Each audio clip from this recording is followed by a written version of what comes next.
Hello, everyone, and today again we will continue our discussion on marketing topics. Today we're going to talk about customer value proposition and brand positioning, or actually simply positioning.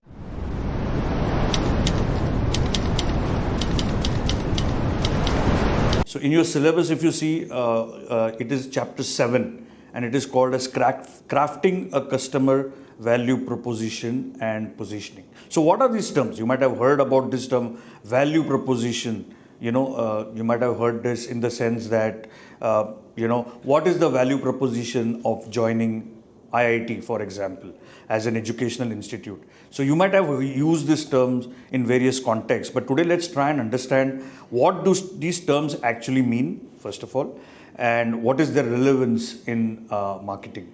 So first is customer value proposition. So what is value proposition in very simple terms? Value proposition is the difference between the sum total of the total benefits that the customer receives and the sum total of the total costs that he has to go through to acquire that product. Okay, so in short, a formula for value proposition could be summation sigma benefits minus summation or sigma minus sigma costs. That's a very simple way of understanding value proposition. Now there's a very specific way of writing a value proposition, because every value proposition is basically for a particular target consumer. Now why do I say this? Because it's very simple. Something like a Rolex watch, for example, or a Mercedes car might have value proposition for some people and might not really have value proposition for some other people. That is because what they are looking for in the product is completely different. A consumer looking for a Sony product, consumer looking for an Apple product, consumer looking for a Ray-Ban, a Levi's jean. I'm giving examples of various products across categories. The reason I'm making this important distinction is that there is no value proposition, or value proposition cannot exist in isolation. It is always in conjunction with something that we call that the target consumer. So let's look at a very simple example of a brand like Volvo. I'm sure all of you know Volvo, and it is known for one feature which is very, very unique in Volvo is about safety, right? So all Volvo cars are built to be extremely safe, and most consumers think that Volvo is probably the safest car that they can buy. So how do we write the value proposition for a brand like Volvo? Okay, so the brand obviously is Volvo, and now who is the target consumer? Target consumer for a Volvo is something that they have said is a safety conscious upscale family. Okay, mind this word. So first one is safety conscious. So these are families which really give a lot of importance to the safety feature of an automobile. And secondly, we're talking about upscale families. So we are not talking about middle class families or the lower middle class families. Again, the distinction is very clear. We are talking about the upscale families. Now, this is important because it is only in this segment that the value proposition will hold true or will have a meaningful impact on the consumer.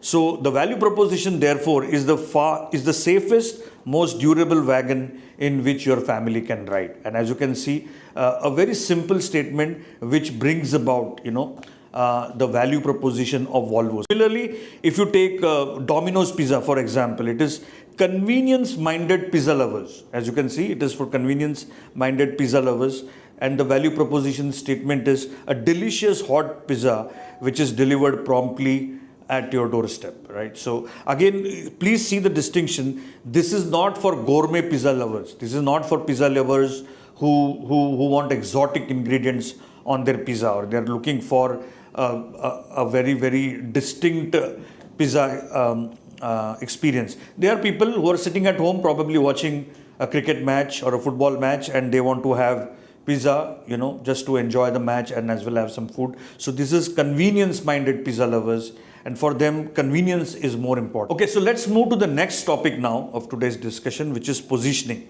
So I'm going to read out this beautifully crafted definition. Positioning is the act of designing a company's offering and image to occupy a distinctive place in the mind of the target market. Now notice this statement, which is in the mind of the target market. Okay, so where does position happening? Position happens in the mind of the target consumer, and it is a very distinct place. Okay, it is a place which the no other brand occupies. Like we're talking about Volvo 5 minutes back, and when we spoke about Volvo, I'm sure all of you will agree with me that the moment we talk about Volvo, we'll think about safety or a safe automobile. So similarly, the positioning is something. To give another example, if you take a brand like Sensodyne, for example, okay. So what sets it apart for a Sensodyne? Obviously, it is a toothpaste for sensitive teeth, or a toothpaste which will give you relief from the problem of sensitivity, right? So as you can see, this is a very, very distinct place that Sensodyne occupies when you compare Sensodyne toothpaste to probably another 10 or 20 other toothpaste brands, right? So positioning. Now, what are the tools for positioning? Okay, another example before we move further could be something like Head and Shoulders. Okay, so what is it that what is the distinct place that Head and Shoulders occupies in the mind of our consumers? I'm sure no prize for guessing. Everybody knows that Head and Shoulders is a shampoo which is specialized in anti-dandruff treatments, right? So it's an anti-dandruff shampoo. So that way, the positioning statement is designed, or it is intended that the consumer looks at this brand very, very differently from the other clutter of brand. And therefore, the challenge for the marketeer is how does he create a positioning which is unique? How does he create a positioning which no other brand has occupied? Now, there are two tools which the marketeer can use to create this positioning, and we'll quickly go through them. The first one, I'm sure all of you remember this, which is POP and POD. Now, what is POP and POD? Point of parity is something that you will find in the same quantity in all the brands. So the ability of a shampoo to clean hair, I think, is pretty similar across these three brands that we discuss. However, the point of differentiation, or the POD as we are going to call it, is that one distinctive characteristic, or that one distinct attribute that you, or consumers feel you will get it in this brand, but you will not get it in other competitive brands. Okay, consumers feel that the anti-dandruff properties that you will get in Head and Shoulders, you will probably not get in any other brand. The consumers feel that the anti-sensitivity or sensitive treatment that you will get from Sensodyne, you would probably not get it from any other toothpaste brand. The performance that you can get from a Nike sports shoe, you will probably not get that kind of performance from any other sports shoe. Okay, the kind of design, the kind of user friendliness that you can get with an Apple phone or an iPhone, you would probably not get it. And therefore, these different characteristics which I just mentioned are the point of differentiations for that particular brand. So an attribute that consumers feel you get it in a particular brand, but you don't get it in the same quantity or in the same amount in other competitive brands, is typically called as the point of differentiator. So anytime you're tomorrow, sitting to think about positioning your brand, you can look at what are some of the point of differentiations, the point of parities, which basically other brands enjoy. You have to make sure that your brand is actually at least equivalent to them, if not better in those attributes. And you will have to find some sort of an attribute which you can say is unique to my brand. Okay. And you will not find that in any other brand. And if you have truly achieved it, I think you will be able to create, as a marketeer, a very, very distinct positioning for your brand. The first tool I just mentioned is the POP and the POD. The second tool I want to quickly cover this is something that is called as frames of references. Okay, or the other word that is typically used is something that is called as a perceptual map. Now, what is these frames of references or perceptual map?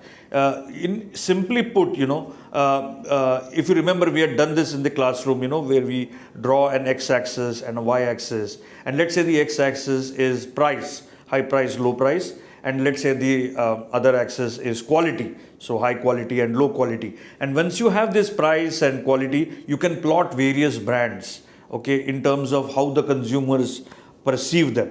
And this perception that has been drawn from the perceptions of the consumer is something that we call as the perceptual map. As we said in the beginning, at the definition of positioning itself, this is about what is happening inside the mind of the consumer. Okay, so in the various breakfast options, to give an example, we had said, on one axis we said we'll keep time required to cook. Okay, so time required to cook could be very easy to cook, or it might take a lot of time to cook. And then other thing could be nutritional value. Okay, so nutritional value could be high and low. So if we have these two axes, time required to cook and nutritional value, we can plot various breakfast options, on the perceptual map. And you can see that some have very high, take a lot of time to cook, but they have very high nutritional value. There might be some which take a little less time to cook, but they have very poor nutritional value, and so on and so forth. And actually a marketer can find out a gap, and he can say that, hey, there is nothing that is very high nutrition and doesn't take much time to cook also, and why can't we make some product like that? And that's that is how the perceptual map can be used. In other words, it can be used to find the gaps in the market. Okay, so when you plot those brands, as you can see, various car brands have been plotted here. You can find a gap or a position in the market which has not been occupied by any brand, and that can give you an opportunity to launch a new product or a new brand in that vacant space. Okay, so this is how positioning can be used by marketeers. The two broad concepts that we did today, the first one was customer value proposition, and the second was positioning and some of the tools that you can use for positioning the brand. Thank you very much. We'll meet again with a new topic.